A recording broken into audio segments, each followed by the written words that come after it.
ऐसे रवीश कुमार जैसे, अजीत अंजुम जैसे पत्रकार को देखते हैं जो आने वाले टाइम में आपको ये भी बता देंगे कि ये जो आपके आसपास घूम रहे हैं, आपके घर में रहते हैं, ये आपके बाप नहीं है। फिर देश के प्रधानमंत्री पर सवाल, देश के जनमत पर सवाल, वो वोट करने वाले जनमत होते हैं, देश के जनमत पर सवाल, इस देश के सिस्टम पर सवाल, सीबीआई पर सवाल, सुप्रीम कोर्ट पर सवाल। आने वाले टाइम में ये ऐसा भी सवाल कर देगा कि ये जो आपके घर में है ये आपके माता पिता नहीं है। पाकिस्तान में आसिम मुनीर के पास परमाणु बम है और भारत में राहुल गांधी के पास हाइड्रोजन बम है। ये दोनों बम बिहार विधानसभा चुनाव में तो नहीं फूटा, लेकिन राहुल गांधी की शादी में जरूर फूट जाएगा। बिहार में बहुमत की सरकार आई, आने वाले टाइम में सिर्फ बिहार का चुनाव नहीं रहा और बिहार के लोगों पर आरोप लगता है कि बिहार के लोग 10,000 में बिक गए। कल तक ये कह रहा था कि बिहार में की जनता हमें स्वीकार करेगी, आज जनता उनको नकार दी है तो बिहार के लोगों को गाली दिलवा रहे हैं टी सेल को लगा करके। ऐसे लोगों को बिहार माफ नहीं करेगा। नीतीश कुमार टेम्पररी मुख्यमंत्री हैं, नीतीश कुमार परमानेंट मुख्यमंत्री हैं, ये तो पार्टी और जनता डिसाइड करेगी। लेकिन आप देखिए ना, आपको जनता तो टेम्पररी वार्ड पार्षद भी बनाने के लिए तैयार नहीं है। देखा गया किस तरीके से बिहार के अंदर बहुमत पाने के बाद कहीं ना कहीं नीतीश कुमार ने जो मुख्यमंत्री पद की 10वीं बार शपथ ली, कहीं एक कीर्तिमान स्थापित हुआ। पर वहीं ये आरोप विपक्ष लगा रहा है कि वोट चोर गद्दी छोड़ का नारा जो लगातार विपक्ष प्रबल करता आया था चुनावी मैदान में भी और कहीं ना कहीं चुनाव हारने के बाद भी अब तक उस नारे पर कायम है। क्या लगता है, वाकई में बिहार की जनता के प्यार और आशीर्वाद से मुख्यमंत्री बनकर नीतीश कुमार सामने आए हैं या वोट चोरी का कोई असर है? ज्ञानेश कुमार पर भी सवाल उठते हैं। तमाम बातें जानेंगे। बिहार में मौजूद थे आप चुनावी प्रक्रिया के दौरान, क्या वोट चोरी का मुद्दा प्रबल दिखा?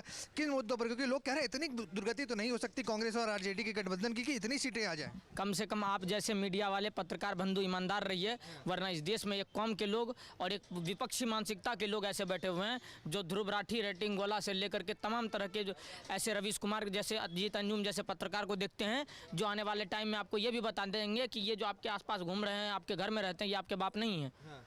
ये आज को सबसे पहले सेनाओं पर सवाल, फिर देश के प्रधानमंत्री पर सवाल, देश के जनमत पर सवाल, वो वोट करने वाले जनमत होते हैं, देश के जनमत पर सवाल, इस देश के सिस्टम पर सवाल, सीबीआई पर सवाल, सुप्रीम कोर्ट पर सवाल। आने वाले टाइम में ये ऐसा भी सवाल कर देगा कि ये जो आपके घर में है ये आपके माता पिता नहीं है। और अगर आप उनके बहकावे में रहेंगे तो आपको भी पता चल जाएगा कि हकीकत बात यही है। आज इलेक्शन कमीशन अगर गलत है तो आप सुप्रीम कोर्ट क्यों नहीं जाते हैं?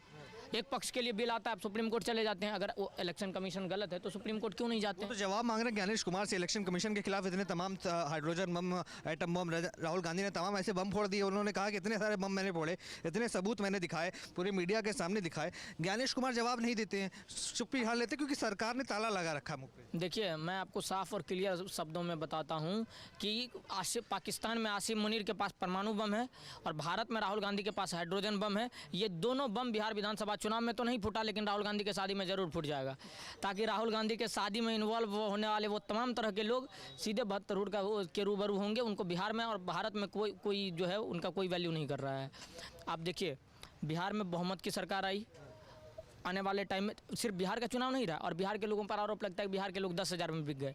आज वही आईटी सेल जो कल तक ये कह रहा था कि बिहार में की जनता हमें स्वीकार करेगी, आज जनता उनको नकार दी है तो बिहार के लोगों को गाली दिलवा रहे हैं आईटी सेल को लगा करके। ऐसे लोगों को बिहार माफ़ नहीं करेगा। कल तक बिहारियों का वोट चाहिए था, आज बिहारी ने वोट नहीं करा आपको तो आज बिहारी 10,000 में बिक गए। अगर 10,000 में बिक गए तो मैं पूछना चाहता हूँ उस तमाम तरह के आईटी सेल पर बैठे वाले लोगों का, या तो आपका घर दिल्ली में होगा या हरियाणा में होगा या पंजाब में होगा या उत्तर प्रदेश में होगा या महाराष्ट्र में होगा, तो आप ये बताइए कि बिहार के लोग तो कम से कम 10,000 पे बिके, आप कितने हज़ार में बिक गए? आप में भी तो भाजपा की सरकार है।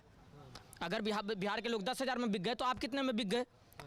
तो ये बिहार के लोगों को जो गाली दे रहा था, सबको पता है कि बिहार की महिलाओं को उज्ज्वला गैस पसंद है, मोदी को देश पसंद है, राहुल को विदेश पसंद है और तेजस्वी यादव को भैंस पसंद है। और सब देख रहा है और सब देख रहा है। जनमत ने स्वीकार करा है, जनमत ने प्रचंड बहुमत में एनडीए की सरकार बनाई है और 10वीं बार नीतीश कुमार जी मुख्यमंत्री बने हैं।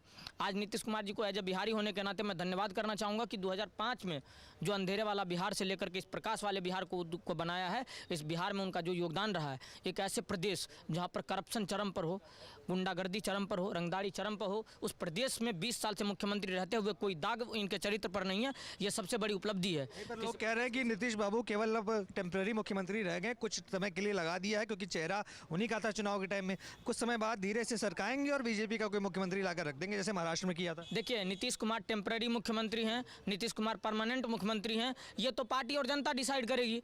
लेकिन आप देखिए ना, आपको जनता तो टेम्पररी वार्ड पार्षद भी बनाने के लिए तैयार नहीं है। आपको तो जनता ने बीजेपी, नीतीश कुमार जी बेशक टेम्पररी मुख्यमंत्री हैं, लेकिन राहुल गांधी तो परमानेंट पप्पू है इस देश का। अखिलेश यादव तो परमानेंट टोटी चोर है। तेजस्वी यादव को जनमत ने इसीलिए नकारा है इस बार भी कि वो तो परमानेंटली उसी खानदान से बिलोंग करता है जो खानदान बिहार में चारा चोरी किया है। तो परमानेंट और ये टेम्पररी क्या होता है, इसकी परिभाषा तो बिहार की जनता जानती है।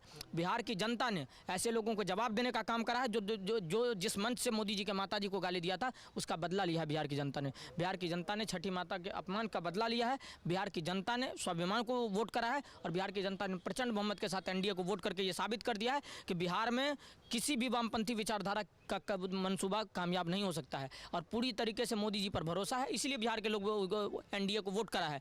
नीतीश जी टेम्पररी है नहीं है, आप देखिए टेम्पररी और परमानेंट का डिसाइड आप मत करिए, वो जनता के हाथ में छोड़ दीजिए। वो हरियाणा का चुनाव, दिल्ली का चुनाव, महाराष्ट्र का चुनाव और अब बिहार का चुनाव, आने वाले टाइम में पश्चिम बंगाल के चुनाव में भी आपको दिख जाएगा कि नीतीश कुमार जी टेम्पररी हैं या ममता बनर्जी टेम्पररी थी या मोदी जी टेम्पररी हैं, वो आपको सबको दिखेगा। और एक ना एक दिन सबको पता चलेगा ही, जिसको अहंकार हुआ सबका अहंकार टूटा है, चाहे वो केजरीवाल हो, नवीन पटनायक हो, MK स्टालिन हो या नीतीश कुमार हो, तो सबका टूटा है। आने वाले टाइम में ममता बनर्जी का भी टूटेगा और ममता बनर्जी भी बोरा में जाने वाली है। आप देख रहे हैं सौगंध टीवी, सौगंध वतन की।